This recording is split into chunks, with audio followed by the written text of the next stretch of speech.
Lotus reality and agro farming వారు premium farm land projects మన పొలం ఫేజ్ 1, 2 మరియు 3 కంప్లీట్ చేసుకొని మన పొలం phase 4 Wasar village at Narayana Khed లో ఆగస్టు 15 ఇండిపెండెన్స్ డే రోజు గ్రాండ్ లాంచ్ చేయడం జరుగుతోంది.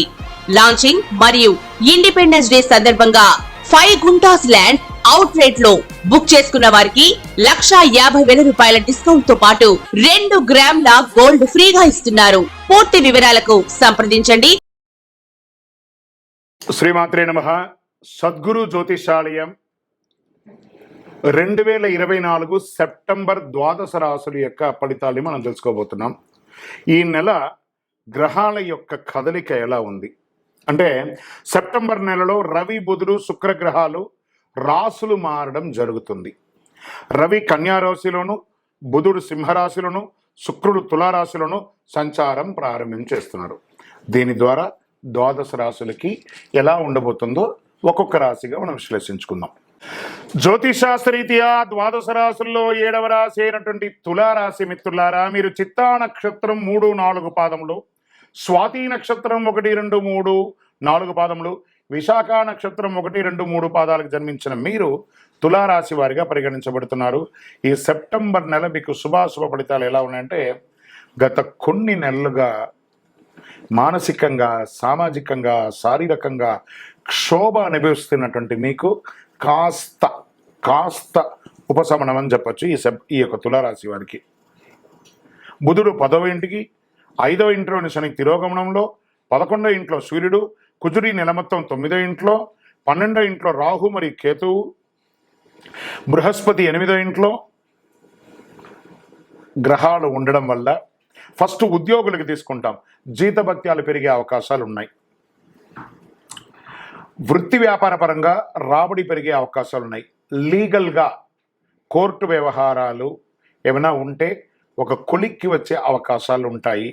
చేతిలో డబ్బులు నిలబడే పరిస్థితి ఏర్పడుతుంది. మధ్యలో వస్తుంది పోతుంది. వైద్య ఖర్చులు కూడా పెరిగే అవకాశాలు ఉన్నాయి. నేను ఇదేదో మిమ్మల్ని బాధ పెట్టాలనో కష్టపెట్టాలనే కాదు, గ్రహాల యొక్క కదలిక ద్వారా జరిగే, నేను ఆ గ్రహ లెక్క ద్వారానే చెప్తున్నాను. తులారాశి మిత్రులారా, ఈ నెల కాస్త జాగ్రత్తగా ఉండాలి. మీరు తప్పదు. ఆస్తి వ్యవహారాల్లో రాజీ మార్గంలో పరిష్కరించుకోండి. వ్యాపారంలో కొన్ని ఆర్థిక సమస్యలు, డెట్స్ మీకు ఇచ్చిన వాళ్ళు ప్రెషర్ ఇచ్చే అవకాశాలు ఎక్కువ ఉన్నాయి. ఆర్థిక లావాదేవీల మధ్యలో చాలా లీగల్ ఇష్యూస్ వచ్చే అవకాశాలు ఉంటే జాగ్రత్త. నిరుద్యోగులకి వెయిట్ చేయండి, మాస ద్వితీయంలో అవకాశాలు వస్తున్నాయి. కుటుంబ జీవితంలో భార్యాభర్తల మధ్య నెల ప్రారంభంలో సఖ్యత లోపం అవుతుంది. ఈ విషయం తెలిసిన తర్వాత కూడా మీరు సఖ్యత లోపం చేసుకోకూడదు, రాజీ ధోరణి అవలంబించండి. సమాజంలో గౌరవ మర్యాదలు పెరగడానికి మీరు చాలా ప్రయత్నం చేయాలి. ధన ప్రవాహం మాస ద్వితీయంలో గణనీయంగా పెరుగుతుంది. కుటుంబంలో సంతోషం పెరుగుతుంది. భార్యాభర్తల మధ్య అన్యోన్యత పెరుగుతుంది. మాస ద్వితీయంలో శత్రువుల వేధింపు కాస్త నెల మొత్తంలో అధికం ఉంటుందండి, తప్పదు. పరోక్షంగా కూడా మిమ్మల్ని ఇబ్బంది పెట్టే అవకాశాలు ఉన్నాయి. మీ ఖరీదైనటువంటి నగలు, వస్తువులు అవన్నీ కూడా జాగ్రత్తగా ఉంచుకోండి. ఇంట్లో వస్తువులు దొంగలించబడే అవకాశాలు ఉన్నాయి. కార్యాలయంలో, ఉద్యోగం చేసే చోట కాస్త అపశృతి వచ్చే అవకాశాలు ఉన్నాయి. మీ మీద నిందలు పడే అవకాశాలు ఉన్నాయి. కొంతమందికి ఉద్యోగం తొలగిపోయే అవకాశాలు కూడా ఉన్నాయి. అలా చెప్పడానికి బాధపడుతున్నాను, కానీ తప్పదు. ప్రయత్నం చేయండి. అక్కడ అలా పోకుండా ఉండడానికి మీరు ఏమేమి మార్గాలు ఉన్నాయో తీసుకోండి. వ్యాపారంలో పురోగతి మాస ద్వితీయంలో ఉంటుంది. మీ యొక్క పోటీదారులు చాలా ఇబ్బంది పెట్టే అవకాశాలు ఉన్నాయి.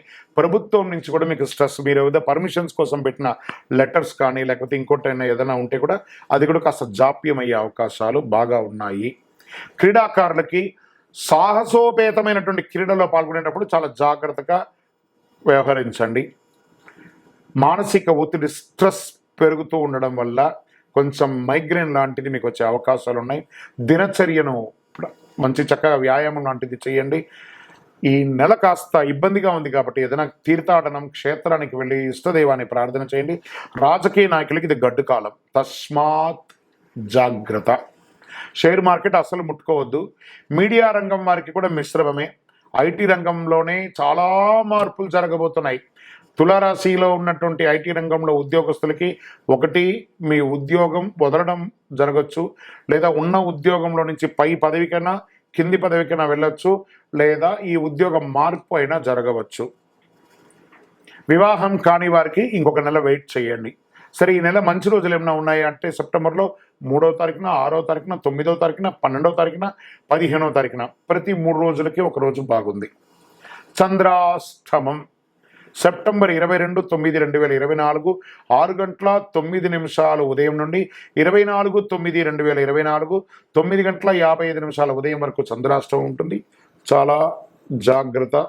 ఆల్మోస్ట్ ఆల్ ఈ నెల బాగాలేదు, అందులో ఈ 2 రోజులు ఇంకా గట్టిగా బాగాలేదు కాబట్టి జాగ్రత్తగా ఉండి. గురువారాల్లో దక్షిణామూర్తి ప్రార్థన చేయండి, గణపతిని ప్రార్థన చేయండి. గం గణపతి మహానుభావ, గణపతి అనుగ్రహం చేయండి. ఏకదంత లంబోదర విఘ్న వినాయక. ఎలాగూ సెప్టెంబర్లో చక్కగా వినాయక చవితి వస్తుంది కాబట్టి ఆ వినాయక ఆరాధన చక్కగా చేయండి. ఆ మట్టి గణేశుని ప్రార్థన చేయండి.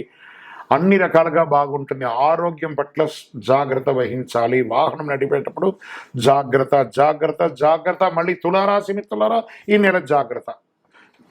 మళ్ళీ చెప్తున్నాను, జాగ్రత్త. మీ యొక్క కొంచెం ఈ ఇబ్బందులని తొలగడానికి ఏం చేయాలంటే మీ యొక్క ఇష్టదైవ ప్రార్థన చేయండి. మీ యొక్క కులదైవం యొక్క దేవాలయంలో వెళ్ళి మీ వయసు ఎంత ఉందో అన్ని దీపాలు వెలిగించండి. ఓవరాల్ గమ్ అంటే చూసారా, పెదాలు ఎలా మూసుకున్నది, గమ్ గణపతి అని సైలెంట్గా ఉండడానికి ప్రయత్నం చేయండి. అన్నీ అవే సర్దుకుంటాయి. సైలెంటే ప్రతిదానికి కూడా సమాధానం. అధైర్యపడక్కర్లేదు. రానున్న రోజులన్నీ మీవే. చాలా రోజులు మంచి రాబోతున్నాయి, మంచి రోజులు రాబోతున్నాయి. కాస్త ఓపిక పట్టండి. మీ యొక్క సంపూర్ణ జాతకం తెలుసుకోవాలనుకుంటున్నారా? మీ పరిసర ప్రాంతాల్లో ఉన్నటువంటి జ్యోతిష్ శాస్త్ర నిపుణులను సంప్రదించండి, లేదా మా ద్వారా తెలుసుకోవాలనుకుంటున్నారా? ఈ కింద కనబడుతున్న నెంబర్కి మీ date of birth, time of birth, place of birth WhatsApp చేయండి. కాల్ చేయకండి, మేము మీకు రిప్లై ఇస్తాము. కరుంగాళి మాలను ధరించండి. అన్ని రకాలైనటువంటి ఇబ్బందులు తొలగుతుంది. విజయోస్తు. వినాయక చవితి అందరికీ గుర్తుండే ఒక వినాయక చవితి. దీన్ని పూజగా కాకుండా ఒక మెసేజ్గా మనం తీసుకుంటాం. మన యొక్క భూగర్భ జలాలన్నీ కూడా తగ్గిపోతున్నాయి కాబట్టి మీ ఇంట్లో మీ పిల్లలకి రెడీమేడ్ విగ్రహాలు ఇచ్చే బదులు మట్టిని తీసుకొచ్చి మీరు ఈసారి మీరు వినాయకులు తయారు చేయండి. మీరు చేస్తున్న వినాయకుడికి పూజ చేస్తాను ఒక టాస్క్ ఇవ్వండి. చాలా అద్భుతంగా ఉంటుంది. వాటిని పూజించండి. ఆ యొక్క వినాయకుల్లో కాస్త తులసి విత్తనాలు లేదా టమోటా విత్తనాలు, కొన్ని కూరగాయల విత్తనాలని ఆ పిల్లలకి ఇచ్చి ఆ మట్టిలో కలిపి ఆ విగ్రహాన్ని తయారు చేయమనండి. దాన్ని పూజించిన తర్వాత వాళ్ళ చేతనే నిమజ్జనం చేయించండి. ఒక బేసన్లో నీళ్లు పోసి మీ ఇంట్లోనే ఒక తొట్టిలో వేయండి. ఆ చెట్టు వస్తుంటే ఆ పిల్లలు ఆనందపడతారు. నేను క్లే గణేష చేస్తే మా ఇంట్లో చెట్టు వచ్చింది. దానివల్ల ప్రకృతి బాగుంటుంది, ఆక్సిజన్ పెరుగుతుంది, అన్ని రకాలుగా ఉంటుంది. ఇంకా మండపాల్లో వినాయకులు పెట్టుకునే వాళ్ళు దయచేసి ప్లాస్టర్ ఆఫ్ ప్యారిస్తో కూడినటువంటి వినాయకుడిని దయచేసి పెట్టకండి. క్లే గణేష్ అని పెట్టండి. తర్వాత మండపాల్లో ఈ సినిమా పాటలు అవన్నీ కూడా కాస్త అవాయిడ్ చేయండి. మనం భక్తిగా ఉండగలము అని అంటేనే ఆ యొక్క మండపాల్లో పూజించను, కానీ వేరే వ్యవహారాలతో మండపాల్లో ఉండకండి. ఎందుకంటే ఆ మండపం అంటే సాక్షాత్ ఒక గర్భాలయం లాంటిది. అది ఆ 9 రోజులు నవరాత్రులు, గణపతి నవరాత్రులు చాలా విశేషంగా చేస్తుంటాం కాబట్టి అక్కడ పవిత్రంగా ఉండడానికి ప్రయత్నం చేయండి. మనం మొదటి రోజు పవిత్రంగా ఉండి మిగతా రోజులో కొంచెం తేడాగా ఉంటే భగవంతుడు అన్ని రకాలుగా ఆలోచిస్తుంటాడు, మనల్ని చూస్తుంటాడు. మనకి వాటి నుండి కాస్త దాన్ని రండి. మండపాల దగ్గరగా ఎక్కువ మందిని దర్శనానికి రప్పించే మార్గం చూడండి. ఆ యొక్క భజన కార్యక్రమాలు, కళాకారులు ఎంతోమంది ఉన్నారు చూసారా, వాళ్ళకి అందరికీ అవకాశం ఇవ్వండి. మన కోసమే ఎదురు చూస్తున్నారు ఆ కళాకారులందరూ, వాళ్ళకి అవకాశం ఇవ్వండి. ఈ యొక్క వినాయక చవితి వచ్చిందంటే ఎంతమందికి ఉపాధి కలుగుతుంది తెలుసా?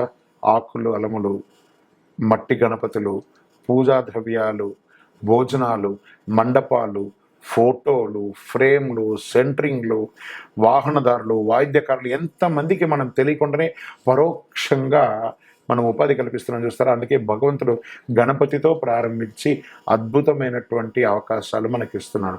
ఈ గణపతి చవితిని ప్రతి ఒక్కరు కూడా ఆనందంగా సంతోషంగా ఉండండి. చెరువుల దగ్గరికో లేదా నది దగ్గరికో వెళ్ళేటప్పుడు పిల్లలు జాగ్రత్త, అది కూడా జాగ్రత్త పడండి. వినాయక చవితిని ఆనందంగా చేసుకోండి. విజయోస్తు. Next any topic? శని త్రయోదశి. ఈ శని త్రయోదశి మనకి ఈ సంవత్సరంలో చాలాసార్లు వచ్చింది సార్. ఈ శని త్రయోదశి రోజు అసలు ఏం చేయాలండి? ఈ శని త్రయోదశి రోజు అసలు ఎలా పూజించాలి? ఆ శని భగవానుడికి త్రయోదశి వచ్చిన రోజు చాలా పర్వదినంగా భావించాలి. ఆ రోజు మనం అందరూ ఏం చేస్తాం? తీసుకుపోయి ఆ దేవుడి మీద నూనె ఉర్రని పోసేస్తాం. అలా పోయకూడదట. శని భగవానికి తిరగగానే కాలు కడుక్కోవాలి లేదా స్నానం చేయాలి, చాలా దోషం వచ్చేస్తుంది. చాలా తప్పు. ఎందుకు కాలు కడుక్కోమన్నారు తెలుసా? తెలియకుండానే ఆ విగ్రహం మీద 1/2 లీటర్ నూనె పోయగానే ఆ ప్లేస్ అంతా నూనె అయిపోతుంది చూసారా. మీ అడుగు ఆ నూనె మీద పడి అలా ప్రదక్షిణ, దేవాలయం చుట్టూ ప్రదక్షిణ చేసేటప్పుడు ఆ అడుగుల మీద చిన్న పిల్లలు కానీ పెద్దవాళ్ళు కానీ పెడితే జారి పడతారు. కాబట్టి ఆ నూనె మీ కాలు కట్టకుండా ఉండడం కోసం కాలు కడగండి అన్నారు. కానీ శని భగవాన్ని ప్రార్థన చేయడం వల్ల కాలు కడగండి అని అనకూడదు. అది ఒక దుష్టగ్రహం కాదు. అలా దుష్టగ్రహం అయితే దేవాలయంలోనే పెట్టరు కదా. సరే, ఏం చేయకూడదు అన్నాం. ఏం చెయ్యాలి? ఆ నూనె కాస్త తీసుకుపోయి పాదాల దగ్గర ఇలా అద్దాలి. నువ్వుల ఒక నల్లటి వస్త్రం తీసుకోండి, అందులో నువ్వులు వేయండి, దాన్ని మూటగా కట్టండి, 9 సార్లు నల్ల దారంతో చుట్టండి. ఒక ప్రమిదలో దీపం పెట్టి స్వామి పాదాల దగ్గర ఇరికేయకూడదు, కింద దూరంగా 2 ప్రమిదల్లో వేసి ఈ యొక్క నువ్వుల ఉండ దీపం వెలిగించండి. స్వామికి అతి ఇష్టమైనటువంటి ప్రసాదం బెల్లాన్ని కాకికి పెట్టండి. 19 ప్రదక్షిణాలు చేయండి శని త్రయోదశి రోజు. వీలుంటే నల్లని డ్రెస్సు లేదా బ్లూ డ్రెస్, నీలాంజన సమాభాసం రవిపుత్రం యమాగ్రజం ఛాయామార్తాండ సంభూతం తన్నమామి శనైశ్వరం, ఆ మంత్రాన్ని చెప్పుకుంటూ 19 ప్రదక్షిణాలు చేయండి. ఎవరికైనా ఆకలి ఉన్న వాళ్ళకి భోజనం ఏర్పాటు చేయండి. దేహిమే శనైశ్వర అనుగ్రహం అని చెప్పి ప్రార్థన చేయండి. శనీశ్వరుడికి ఏం కావాలంటే ప్రార్థన. ఈశ్వర శబ్దం కలిగిన వాడు శని, ఈశ్వరుడు అన్నారు. శనీశ్వరుడు శబ్దం కలిగిన వాడు కాబట్టి అందుకే దేవాలయంలో ఈశాన్యంలో ఉంటారు. ఈశాన సర్వ విజ్ఞానం ఈశ్వర సర్వభూతానాం బ్రహ్మాధిపతి బ్రహ్మణోధిపతి బ్రహ్మ శివోమే అస్సు శివం అన్నారు. ఈశ్వర శబ్దం కలిగిన వాడు కాబట్టి శనీశ్వరుడు చాలా విశేషమైనటువంటి రోజు. అది కూడా ఏ సమయంలో చేస్తే బాగుంటుంది అని అంటే ఉదయం 9 నుంచి 10:30 సమయంలో రాహుకాలం ఉంటుంది. ఆ సమయంలో పూజ చేస్తే ఇంకా చాలా విశేషమైనటువంటి ఫలితాలని పొందుతారని కూడా చెప్పడం జరుగుతుంది. విజయోస్తు. నిమజ్జనం గురించి చెప్పాను కదా, అది వద్దమ్మా, అది ఎవరికి వాళ్ళు ఇష్టం. అది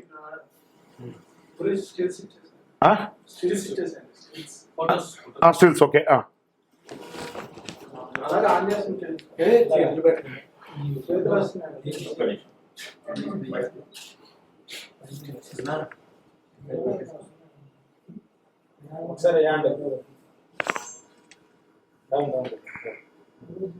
ఒక్క నిమిషం అలా ఉంచండి.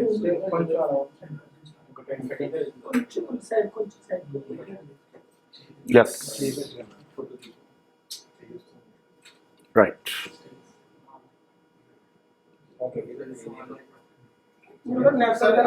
తీసేస్తుండండి. కొడుతూ ఉంటాం.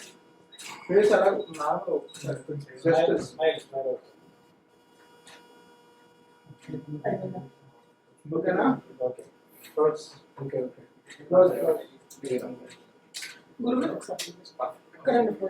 గురువు తీసుకున్నా తీసుకుంటాం.